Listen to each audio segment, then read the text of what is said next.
Hi guys! For today's video ay day off natin sa trabaho kaya ito bagong gising, wala nang suklay-suklay at diretso na agad tayo dito sa kusina para magluto ng ginisang sardinas na may sayote. Ayan, so hiwa-hiwain na natin yung ating isang pirasong sayote. Tapos nakita ko kasi guys meron pa akong talong sa fridge kaya tutortahin na lang natin ito. Kaya ayan, steam na lang natin at tinatamad akong mag-ihaw sa labas. So habang ini-steam natin yung talong, ayan, i-ready na natin yung mga itlog na ating gagamitin para sa ating torta.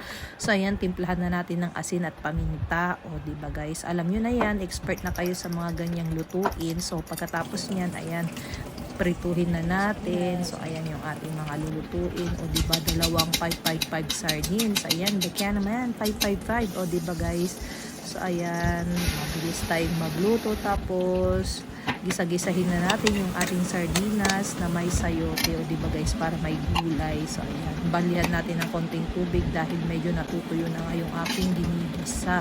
Tapos guys, naisip ko parang gusto kong magprito ng daing. So may dala pa kasi akong daing galing Pilipinas. So ayan guys, yung naka-vacuum 1 kilo yan, pero naka-vacuum sealed na yan nung aking binili. So pinaganyan ko pala siya guys para hindi siya nangangamoy sa bagahe. So ayan na ang ating mga niluto for today's video. O diba guys, kain na tayo, mga antila. So ayan. Sardines with sayote. Namikilagyan na kita Okay. May isa pang sayote. Gusto mo tiklan? Ano, mahirap ka? Ano din ka? Naiinis ako dyan guys, charis. Dahil nga pinahiwa ko nga yung mangga dahil gusto ko nga kumain ng mangga, pero ganyan naman ang ginawa niya.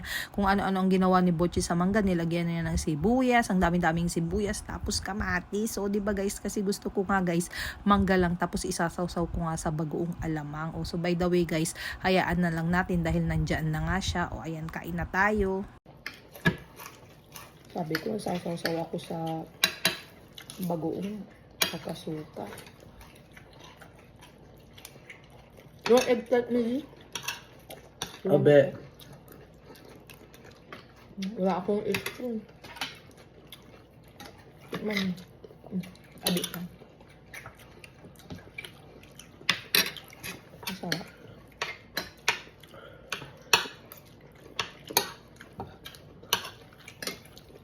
Walang bang-id eh. Magsinop kayo dyan, hindi ako makasinop. Sisinop na ako, nasugat ako.